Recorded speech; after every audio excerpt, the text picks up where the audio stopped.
My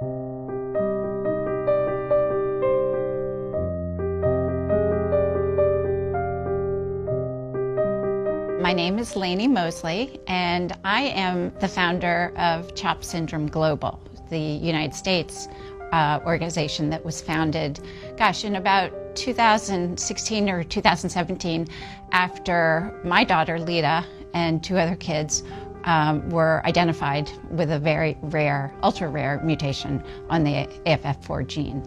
My daughter was the very first identified in the world, and her name is Leta. And so Leta's my daughter, and she's 26 years old, almost 27, and she was born in the dark ages. She was born when we weren't even told what her diagnosis was. They just sort of said, good luck, and we went home.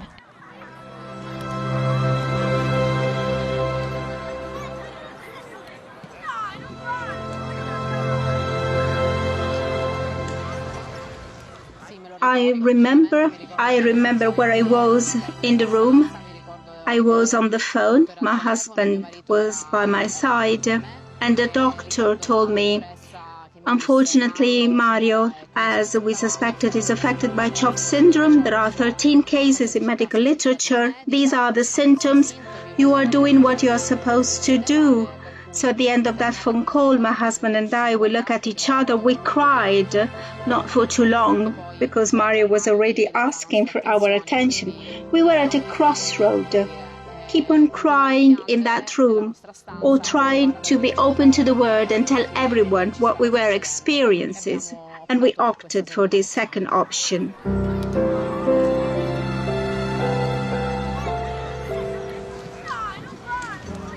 CHOP syndrome is an ultra-rare, multi-organ genetic disease. CHOPS is an acronym. Every letter is associated to a symptom. C, cause facial features, cognitive impairment. H, heart defects. O, obesity. P, pulmonary problem.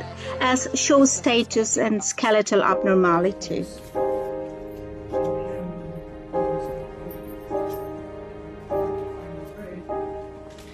She was like every newborn baby. She was perfect in my eyes.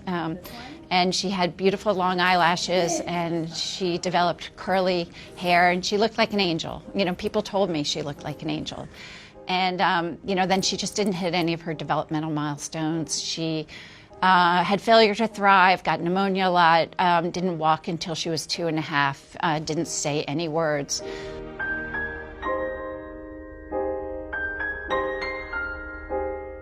Among the first alarm bells, when Mario was 5 months, he had bronchitis. We had some cardiological tests and discovered that he had multiple interventricular defects and needed 2 cardiac surgery. We were on holiday. He was immediately hospitalized.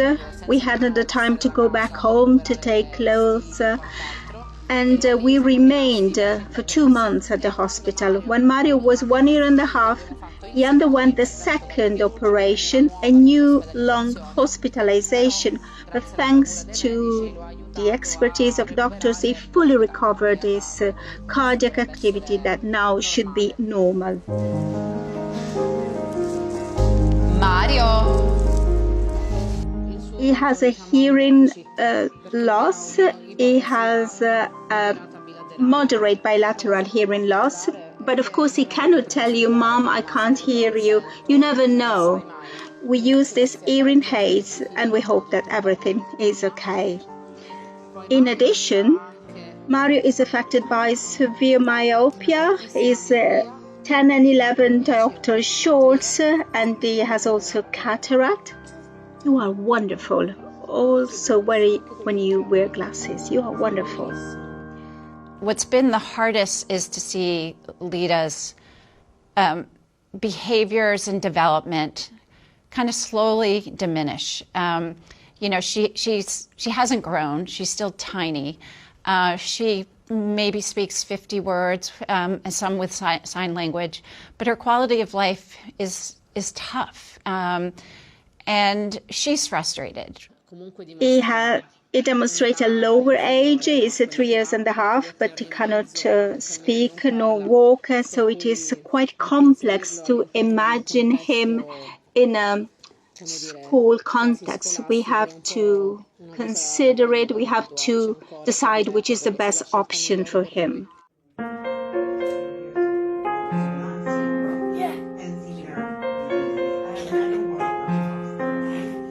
Leta wasn't diagnosed till she was 18 years old. And when she was finally diagnosed, it allowed us to finally have a community. It was up to me. I started a Facebook page, I started a blog, I started a newsletter, which was the only way that other families were able to find us and to go, oh my gosh, I think my child has CHOP syndrome too. And now we're a small but mighty family of 40 plus families from all over the world with children who have CHOPs.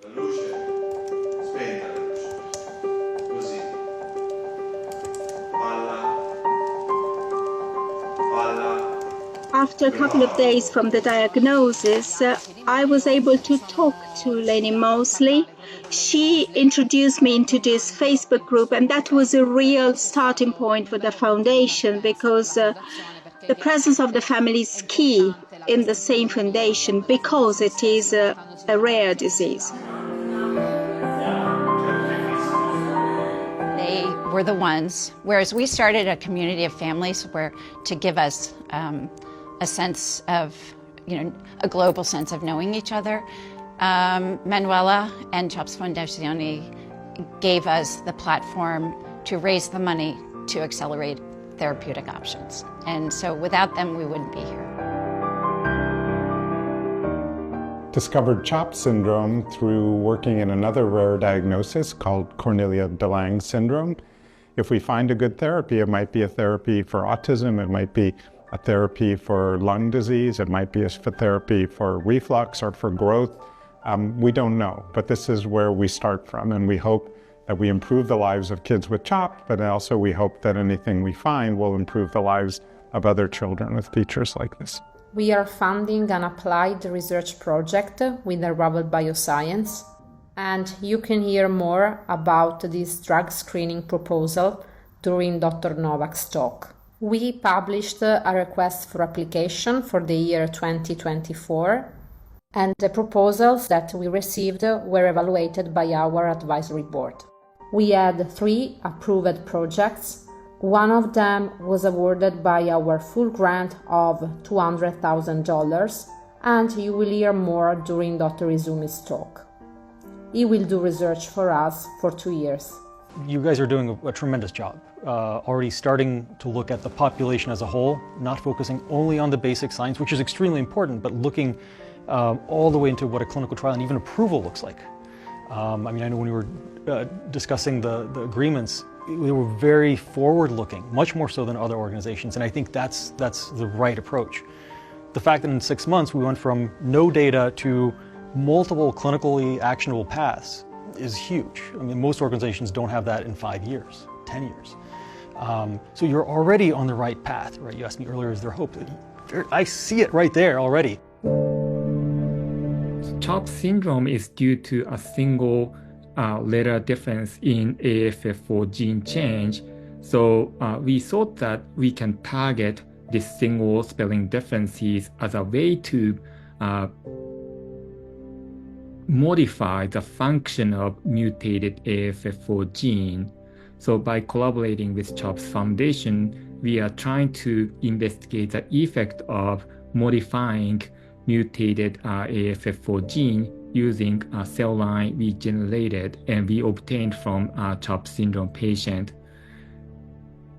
And then using genomic technology, we plan to investigate whether such an approach can normalize function of a cell with AFF4 gene change. We hope this approach works, and then we hope that that can be translated into clinical trial in someday in the future. My work with Fondazione CHOPS began about a year ago. It's moved very quickly. They've started a grant program for basic research. They've sponsored a drug repurposing study, which has moved along extremely quickly.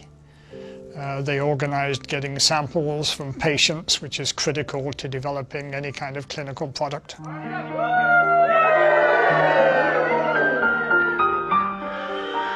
Philadelphia was a milestone.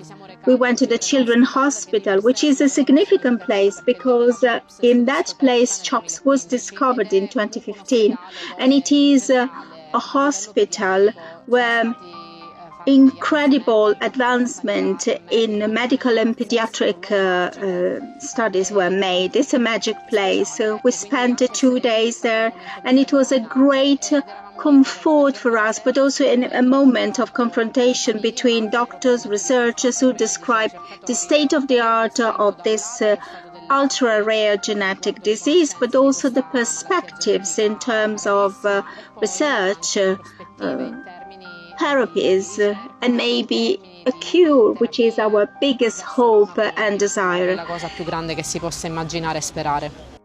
First of all, the children with CHOPS are charming. They're great kids, and the parents are, and the siblings especially, are fantastic at helping the CHOPS children out. For CHOPS in particular, I think the initiative that started is actually very promising. The repurposed drugs have worked very well. We're seeing more and more examples of successful application. And I think CHOPS is a very good candidate disease. And I think you can get drugs into clinical trials quickly. And I believe some of these will succeed. Incredible emotions because we felt part of a scientific project, but also a human project. In the afternoon of the first days, blood test sample and skin sample were taken, and they will be used for future steps of research. And the doctor thanked us for this. The doctors are part of our medical commission because we gave them an authentic treasure. I met Manuela maybe a year ago. She was, first of all, she's fantastic to deal with. She's the smartest of all of my sponsors. She's a professor in astrophysics, and she tells me what I do is hard, but what she does is hard, what I do is easy. And she's really a fantastic manager. She knows how to get a project moved along. I think her professional experience is a huge advantage, and she's done great work for the foundation. The ultimate goal, I think, is to have a therapy for CHOPS. And she's gone about it systematically. She's building a basic research program, and then that'll lead on to therapies. But she's made some clever decisions about who to collaborate with. They've got a lead drug that may be promising. And my role is to be part of her scientific advisory committee, advise her on what the best research approaches are and how to get the information she needs to get something into the clinic as quickly as possible.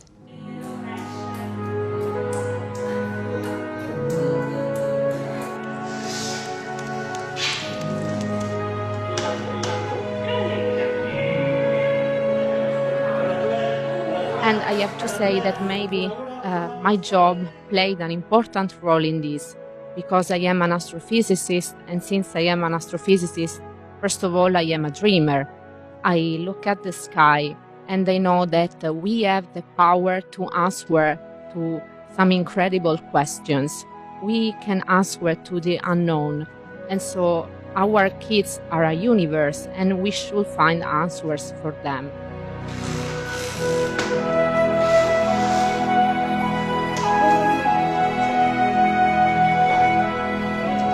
Mario?